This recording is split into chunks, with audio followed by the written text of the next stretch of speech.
नमस्कार मित्रांनो, मी गणेश वनकर. इग्नाइट अकॅडमीच्या या व्हिडिओमध्ये मी तुम्हा सर्वांचे स्वागत करतो. अग्निशमन विभागाची एक नवीन जे आहे तर ती जाहिरात आलेली आहे. या जाहिरातीमध्ये रिक्त पदं कोणती आहेत, पात्रता काय असणार आहे, अभ्यासक्रम काय असणार आहे, शारीरिक पात्रता काय असणार आहे, वयोमर्यादा काय असणार आहे, परीक्षा पॅटर्न काय असणार आहे, याच्याविषयी संपूर्ण माहिती मी तुम्हाला आजच्या या व्हिडिओमध्ये देणार आहे. ही माहिती तुम्हाला अन्य कुठेच बघायला मिळणार नाही आणि तुम्हाला देखील ही माहिती आवडली असेल तर व्हिडिओला नक्की लाईक करा आणि चॅनलला जरूर सबस्क्राईब करून ठेवा. बघा, ही जी जाहिरात आलेली आहे तर ही जाहिरात आलेली आहे छत्रपती संभाजीनगर महानगरपालिकेमध्ये आणि आयुष्यभर एकाच ठिकाणी जॉब करायचे, बदलीचं टेन्शन नाही, फिक्स लोकेशन मध्ये जॉब असणार आहे तुमचा. 16/2/2026 ला ही जाहिरात जी आहे तर ती आपल्याला पाहायला मिळते. आता संपूर्ण माहिती पाहणार आहोत. तत्पूर्वी मित्रांनो, तुम्ही जर या भरतीसाठी तयारी करत असाल आणि तुम्ही एलिजिबल असाल तर त्याच्यासाठी महाराष्ट्रातून एकमेव तांत्रिक घटक असणारी आपली बॅच उपलब्ध आहे. ऑनलाईन रेकॉर्डेड फॉर्मॅटमध्ये इग्नाइट अकॅडमीचं ऍप्लिकेशन डाउनलोड करून तुम्ही या बॅचला एनरोल करू शकतात. तसेच हा नंबर दिलेला आहे, याला कॉल केला तरी ते तुम्हाला संपूर्ण माहिती सांगतील एनरोल करण्यासंदर्भात, लेक्चरच्या संदर्भात.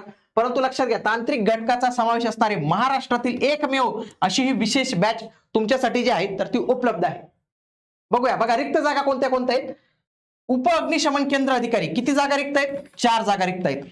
चालक यंत्र चालकच्या किती जागा रिक्त आहेत? 15 जागा आहेत.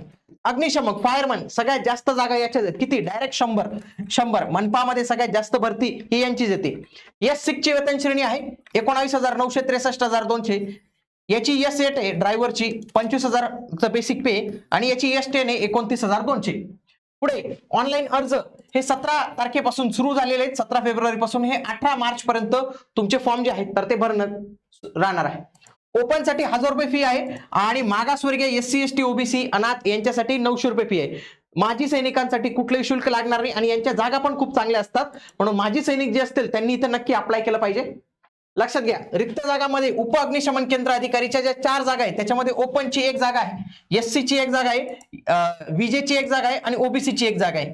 मग ही जी SC आहे, NTB, NTC, NTD, SBC, SCBC, EWS यांनी फॉर्म नाही भरायचा का? भरायचा फॉर्म. यांनी ओपन मधून फॉर्म भरायचा. परंतु ओपन मधून जरी फॉर्म भरत असाल तरी तुमच्या जातीच्या सगळ्या डिटेल्स तिथे टाका, कारण की भविष्यात जर जागा ऍड झाल्या तर त्याचा तुम्हाला फायदा होतो.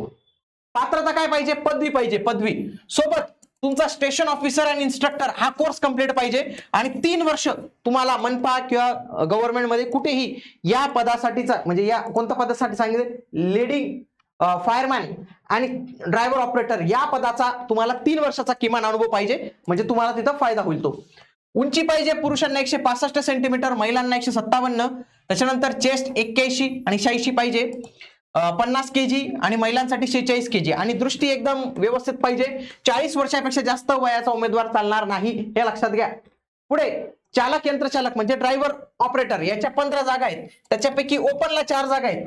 ओपनच्या 4 जागेपैकी 1 महिलांना राखीव आणि 1 माजी सैनिकांना. इथं महिला भेटत नाही, लक्षात घ्या. या पदांवर शक्यतो महिला भेटत नाही.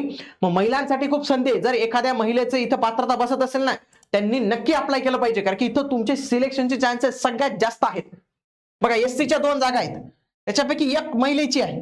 ST ची 1च जागा आहे, VJ ची जागा नाही. NTB ची 1 जागा आहे, NTC, NTD, SBC, OBC ची 1 जागा आहे, त्याच्यामध्ये पण महिलांची 1 जागा आहे. SCBC ला 2, महिलांची 1, EWS च्या 2, महिलांची 1. तुम्ही जर पाहिलं, महिलांच्या इथं 5 जागा राखीव आहेत आणि या 5 जागेवर खूप कमी महिला ज्या आहेत तर ते कॉम्पिटिशनला इथं असणार आहे. कारण की पात्रता लक्षात घ्या की 12वी पाहिजे तुमची सगळ्यात आधी, सॉरी 10वी पाहिजे, 10वी. इथं SSC बोर्ड म्हटलेलं आहे, 10वी कंप्लीट पाहिजे. सोबतच तुमचा 6 महिन्यांचा कोर्स पाहिजे. फायरमनचा जो कोर्स असतो ना तुमचा, राष्ट्रीय किंवा राज्य अग्निशमन केंद्र किंवा महाराष्ट्र अग्निशमन सेवा अकादमी यांचा 6 महिन्यांचा तुमचा कोर्स कंप्लीट पाहिजे. सोबत हेवी ड्युटी व्हेकलचं लायसन्स पाहिजे, जे फार कमी महिलांकडे असतं. सोबत 3 वर्षाचा अनुभव पण पाहिजे आणि मराठी भाषेचं ज्ञान तर ते असतंच. बाकी इथं पात्रता पण आहे 165. बाकी ती जी पात्रता सांगितली तीच आहे, पण लक्षात घ्या इथं वयोमर्यादा 30 वर्षांपेक्षा जास्त नको पाहिजे. काय 30 वर्षांपेक्षा जास्त वयोमर्यादा नाही पाहिजे.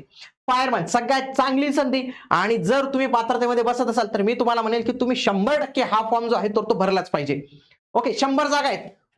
ओपनला 27 जागा आहेत डायरेक्टली, त्याच्यापैकी 8 महिलांना आहेत. म्हणजे जर मी टोटल जर महिलांसाठी जागा राखीव पाहिलं ना तर 100 पैकी 31 जागा महिलांसाठी राखीव आहेत. आणि एवढ्या महिला तिथं भेटणं थोडंसं भेटत नाही काही काही वेळेला, कारण की याचा कोर्स फार कमी महिलांनी केलेला आहे आणि कमी महिला त्याला प्रिफरन्स देतात. म्हणून ज्या महिलांचा असेल त्यांनी नक्की भरा. सोबत माजी सैनिकांना पण चांगली संधी. माजी सैनिकांच्या 12 जागा राखीव आहेत, म्हणजे माजी सैनिकांनी देखील तिथे केलं पाहिजे. बाकी इथं ओपन जनरल वगैरे ते जे आहेत तर ते तुम्ही बघून घ्या. SCच्या 14 जागा आहेत, STच्या 7 जागा आहेत, म्हणजे जागा खूप चांगल्या पद्धतीने इथं आलेल्या आहेत. इथं काय लागतं तुम्हाला? काहीच नाही. तुमची 10वी कंप्लीट असली, 10वी नंतर तुमचा 6 महिन्याचा एक कोर्स कंप्लीट पाहिजे. तो जर कोर्स असेल, सोबतच माजी सैनिकांना त्यांच्याकडील असलेली 12 ते 30 दिवसांच्या प्रशिक्षण प्रमाणपत्राच्या आधारे त्यांना नियुक्ती देण्यास पात्र ठरवून त्यांना राज्य अग्निशमन केंद्रात 6 महिन्यात प्रशिक्षण देण्यात यावे व समाधानकारक प्रशिक्षण पूर्ण केल्यानंतरच त्यांना नियुक्ती देण्यात यावी. लक्षात घ्या, माजी सैनिकांना तर हे पण नाही म्हटलंय की तुमच्याकडे कोर्स पाहिजे. तुम्हाला फक्त त्यांच्याकडे जे काही 14 ते 30 दिवसाचं प्रशिक्षणचं प्रमाणपत्र असेल, ओके, त्याच्या आधारेच त्यांना डायरेक्टली नियुक्ती भेटून जाते. नंतर त्यांनी जॉईनिंग झाल्यावर हा कोर्स कंप्लीट केला तरी चालतं. म्हणजे इथं माजी सैनिकांना पण चांगली संधी आहे. लक्षात घ्या, उंची आहे 165 सेंटीमीटर पाहिजे, महिलांना 157 पाहिजे. चेस्ट फक्त पुरुषांसाठी आहे 81 आणि 86 पाहिजे फुगून. वजन पुरुषांना 50 kg, महिलांना 46 kg पाहिजे. त्याच्यानंतर लक्षात घ्या, दृष्टी ही चांगली पाहिजे, बिना चष्मा दृष्टी तुमची पाहिजे. सोबत वयोमर्यादा ही 30 पेक्षा जास्त इथं नको पाहिजे आहे. परीक्षा पॅटर्न कसा असणार आहे? याच्या परीक्षा पॅटर्न मध्ये एक गोष्ट लक्षात घ्या, तुम्हाला कोणते कोणते विषय असतील बघा. मराठी असेल, इंग्लिश असेल, सामान्य ज्ञान असेल, अंकगणित बुद्धिमत्ता असेल आणि तुमचा तांत्रिक विषय असेल. तांत्रिक जो तुम्ही अभ्यासणार आहात तांत्रिक विषय, तर एवढे सगळे विषय तुम्हाला पाहायला मिळतील. 1 2 3 4 5 एवढे हे विषय पाहायला मिळतील. आणि हे सर्व विषय मित्रांनो, हे सगळेच्या सर्व विषय, म्हणजे काही ठिकाणी तुम्हाला फक्त हे 4 विषय पाहायला मिळतील, पण आपल्या या बॅच मध्ये तुमचं हे टेक्निकलचा पण पार्ट आपण जो आहे तर तो कव्हर करून दिलेला आहे. एक परिपूर्ण बॅच आहे आणि ही जर बॅच तुम्ही कव्हर केली ना, तर येणारी कुठली अग्निशमनची भरती होऊ द्या, मनपाची, त्याच्यामध्ये तुम्हाला या बॅचचा एकदम चांगला फायदा जो आहे तर तो होतोच.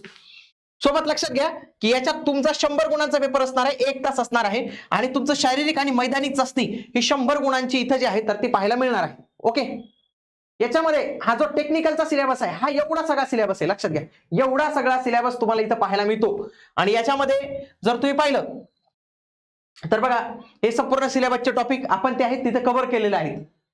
बघा, मराठीचा सिलेबस काय असणार आहे, त्याच्यामध्ये शब्दसंग्रह म्हणजे वोकॅब्युलरी, वाक्यरचना, व्याकरण, हा इंग्रजीचा सिलेबस. एकदा तुम्ही व्हिडिओ पॉज करून घ्या. आणि बाकी रिझनिंग, गणित वगैरे काय विषय असतील तर त्यांचा एक सिलेबस आपल्याला इथं पाहायला मिळतो. लक्षात घ्या, या सगळ्या काही गोष्टी आपल्या या ऑनलाईन रेकॉर्डेड बॅच मध्ये तुमच्यासाठी आपण इन्क्लूड करून दिलेले.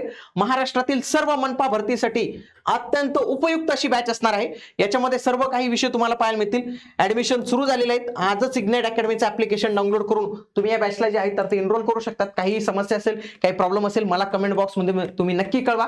भेटूया पुढील व्हिडिओमध्ये. तोपर्यंत जय हिंद, जय महाराष्ट्र, धन्यवाद.